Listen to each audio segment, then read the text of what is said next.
પશ્ચિમ સૌરાષ્ટ્રના દ્વારકા, જામનગર, પોરબંદર જેવા વિસ્તારો છે એ વિસ્તારોમાં પણ આવતીકાલે તીવ્રતામાં ઘટાડો થશે, છતાં પણ ત્યાં છૂટાછવાયા એકદમ સામાન્ય અને એકલ દોકલ સેન્ટરની અંદર ઝાપટા નોંધાશે। બીજા નંબરમાં જે આવતીકાલે 1 તારીખે બીજા વિસ્તારોમાં વરસાદની શક્યતાઓ છે, જેમાં સૌરાષ્ટ્રના દરિયાઈ કાંઠાના જૂનાગઢ, ગીર સોમનાથ અથવા તો ભાવનગર, અમરેલી જેવા વિસ્તાર છે એમાં કોઈ કોઈ જગ્યાએ એકદમ છૂટાછવાયા અને એકદમ સામાન્ય ઝાપટા નોંધાય તેવી શક્યતાઓ છે। ખાસ કરીને એકદમ દરિયાકાંઠાનો ભાગ હશે તેમાં કદાચ શક્યતા વધારે રહેશે।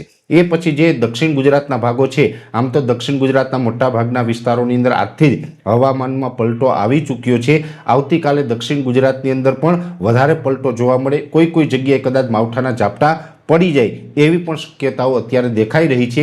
એ સાથે જે ઉત્તર ગુજરાતના ભાગો છે, સાબરકાંઠા, બનાસકાંઠા, પાટણ જેવા વિસ્તારો છે, એની અંદર આવતીકાલે 1 જાન્યુઆરી 2026ના રોજ હળવાથી સામાન્ય છૂટાછવાયા ઝાપટા નોંધાય તેવી શક્યતાઓ છે। અને ખાસ કરીને જે મધ્ય ગુજરાત નજીક અને જે ભાલ વિસ્તાર કહેવાય એમાં પણ ઝાપટા પડી શકે છે। આણંદ, નડિયાદ જેવા વિસ્તારો હોય, વિરમગામ જેવા વિસ્તાર હોય, પ્રોપર અમદાવાદના પણ કોઈ કોઈ સેન્ટરમાં ઝાપટા નોંધાઈ શકે છે। એ સાથે મધ્યપ્રદેશ બોર્ડર લાગુ વિસ્તારો હશે, છોટાઉદેપુર અને દાહોદ, ગોધરા જેવા વિસ્તારો છે, તેમાં પણ હળવાથી સામાન્ય ઝાપટા નોંધાય તેવી શક્યતાઓ છે। 1-2 સેન્ટરમાં તીવ્રતા વધારે રહેશે, બાકી મધ્યપ્રદેશ બોર્ડરે સામાન્ય ઝાપટાઓની શક્યતાઓ રહેલી છે। મહીસાગર અને અરવલ્લી જિલ્લો એવા છે કે ત્યાં મોટા ભાગે વાદળછાયું વાતાવરણ થશે, ત્યાં ઝાપટા પડવાની શક્યતા ઓછી છે, પણ કોઈ જગ્યાએ ઘાટા વાદળ હશે, લો લેવલના વાદળ હશે, ત્યાં કદાચ છાંટછૂટ થઈ શકે છે। એવી જ રીતે ભરૂચ અને બરોડા જિલ્લો છે, એ 2 જિલ્લામાં પણ આવતીકાલે હવામાનમાં પલટો આવશે અને કોઈ કોઈ જગ્યાએ હળવાથી સામાન્ય